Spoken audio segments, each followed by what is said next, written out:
Mr. Michkov arrived in North America. And the Flyers, when they drafted him, the report was that he wouldn't be able to join the Flyers until the 2026 season. Like, we were 4 years away from him being a Philadelphia Flyer. And Daniel Briere went down to the airport. Let me just pull up this photo right now. So all the staff met Michkov at the airport. And I think it was a really cool moment for the kid there. Here's the photo of look at that smile. That's great. Of them meeting him at the airport, welcoming him to North America. And he's going to play this year. Like, how sick is that? They gave him a Phillies hat and what's Briere carrying there? Are those sticks? Sticks? Oh, those are sticks. Yeah. I'm like, is he skiing? What's going on? Okay. That's cool. I mean, listen, I can't wait for his first game against Montreal, especially if he dangles Reinbacher. I think that's that's going to be fun. It's every fan base gets excited about their team's top guys, but this is a player who's going to change the game. You talk about this so often in the dark years of the Leafs, that the mid 2010s or the early 2010s years, where that's all you have. That's all you have. All you have is, oh yeah, these guys are really good. The next guys are really good, and this is it when your team's not very good. This is why I invented the prospect pyramid, because we used to have to do the Leafs top 20 prospects when I was with the LeafsNation.com, and I was just like who cares? Like, who's 12th or 14th? You know what I mean? Like, it's a clump at that point.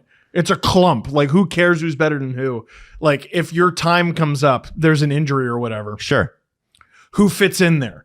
Like, who's like, okay, but this guy's a lefty. Yeah. You know, but I just remember Morgan Rielly was far and away their best prospect. He was number one. And number two. This is when Morgan Rielly was a prospect. Yeah. So like, freaking crazy. Oh my God. He was drafted 2012. Now he's been a Leaf for 10 years. Longer.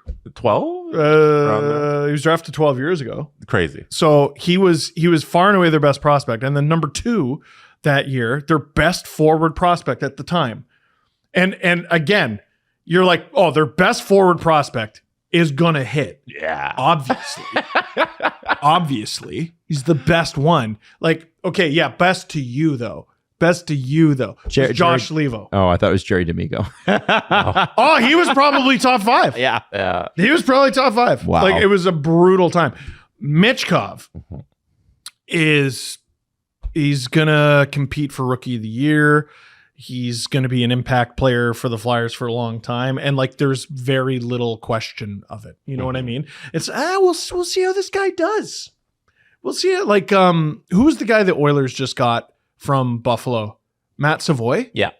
Like, he's a guy who I think is going to be very, very good. It's not a guarantee that Michkov is going to be great for a long time. Yeah. The fan bases right now that are like San Jose's of the world. Montreal's been there for a little bit now, where it's like, okay, we're just talking about the next guy. You know, our guys are going to be so good in a couple of years. It's a fun place to be as a fan. Yeah. But because everything's good. Yeah. You know, it's just all the young guys. There's no expectations that they have to be good right now. You're just hyped about them and they get to grow into that. So it's fun, but it's also like, all right, when are we going to start winning games? Well, with the Habs, like, again, like, I've been following along on Habs Twitter, and I'm like, all right, they can't all be good. You know what I mean? Yeah. Like, and I'm sure a lot of them will be. Yeah. I seem to remember a guy who was pretty upset when Brandon Cozen got claimed. No. So, you know what's funny? Oh, it's Brandon Leipzig. I thought Brandon Cozen was going to be unreal, but you're thinking of Brendan Leipzig. Yeah, when Vegas claimed him in the expansion draft. Oh, no. And you were so mad. And who cares?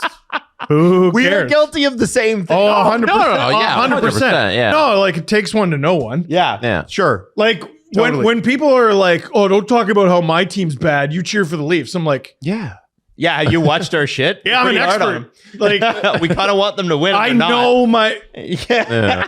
What I should be getting is comments going, don't talk about my good team. You have no idea what a good team. Yeah. That's true. Good point. It's a little bit of Ottawa Senators fan syndrome. Where like last year, they're like, look at our team. We have so many of these great prospects that we've grown. We've drafted well. All of these top picks. How could we not be good going into next season? And it's like, it doesn't, just because they're top prospects in your system doesn't mean they're all going to hit and they're going to grow into their potential. Right. To me, I don't know if this is silly. To me, the mark of a smart fan base is they think their prospects are bad. Or they think their prospects are mid. Because that means you have some good perspective on it. Penguins fans, Red Wings fans, those are savvy fans. They know. Because they're like, man, our guys are okay. Yeah. Yep. Yeah, to me, those are like, I'm not insulting fans who think their prospects are good. No. We should all be excited about the future of our team. You know who nailed it? New Jersey Devils fans. All of those years they sucked. Oh yeah, they were on. They were on all 31 other teams, being like, "You fucking watch this. Jack Hughes is gonna go. Yes, Brat's gonna be fucking amazing. Everybody's gonna be fucking good." And then they eventually were right. And here they are with one playoff. But you see the potential now.